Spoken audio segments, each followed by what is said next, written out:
Ano ang kahulugan ng malalim na lifeline sa palad?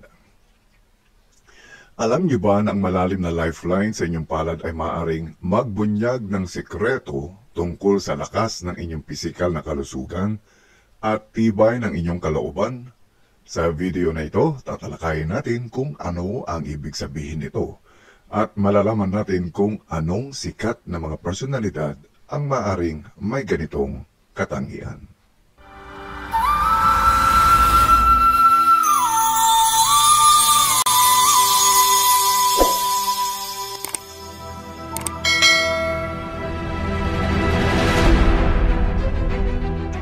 Welcome back mga kaibigan sa Patnubay TV.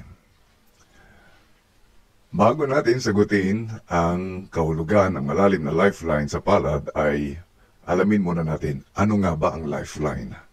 Ang lifeline ay ang arko na matatagpuan sa gilid ng inyong palad mula sa pagitan ng hinlalaki at hintuturo pababa sa gilid ng pulso.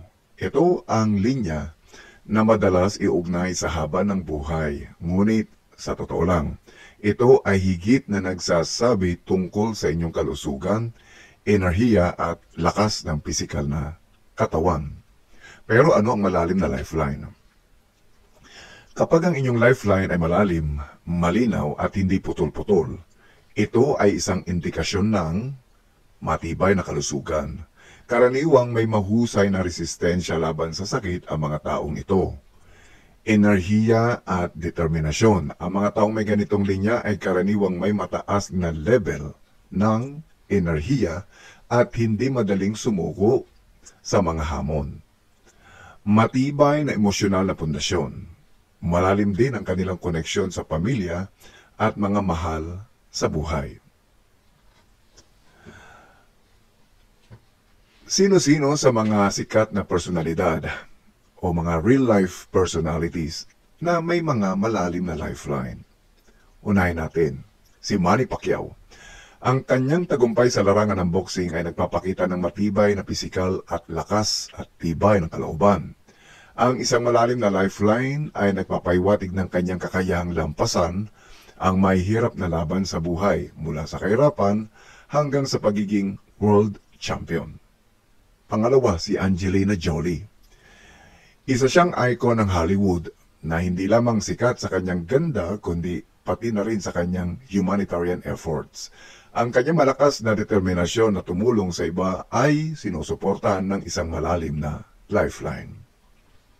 Si Elon Musk.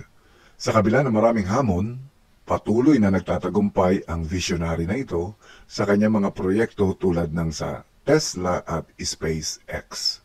Ang isang malalim na lifeline ay nagpapaiwatig ng kanyang walang kapantay na enerhiya at dedikasyon. Ano ang dapat bantayan kung may malalim na lifeline? Bagamat positibo ang maraming aspeto ng malalim na lifeline, mahalaga pa rin ang balanseng pamumuhay. Ang labis na pagtatrabaho o pagsusumikap ay pwedeng magdulot ng stress kahit gaano pa katibay ang inyong katawan. Kaya't siguraduhing maglaan ng oras para sa pahinga at pag-aalaga ng kalusugan. Paano naman kung hindi malalim ang lifeline mo? Huwag mag-alala. Ang palmistry ay hindi nakaukit sa bato. Ang linya ng ating mga palad ay maaaring magbago base sa ating mga aksyon, lifestyle at mindset. Sa halip na mag-alala, gamitin ang kaalamang ito upang mas pagbutihin ang inyong kalusugan at pananaw sa buhay. Magugulat ka na lamang sang araw. Mapapansin mo na ang lifeline mo ay malalim at malinaw na. Ang palad natin ay parang mapa ng ating buhay. Nagbibigay ito ng mga pahiwatig.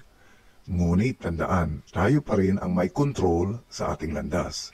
Kapag nagustuhan ang video na ito, kaibigan, huwag kalimutang mag-subscribe sa Patnubay TV para sa higit pang kalaman tungkol sa palmistry. At tandaan, ang inyong kapalaran ay nasa inyong mga kamay. Salamat sa panonood at hanggang sa muli.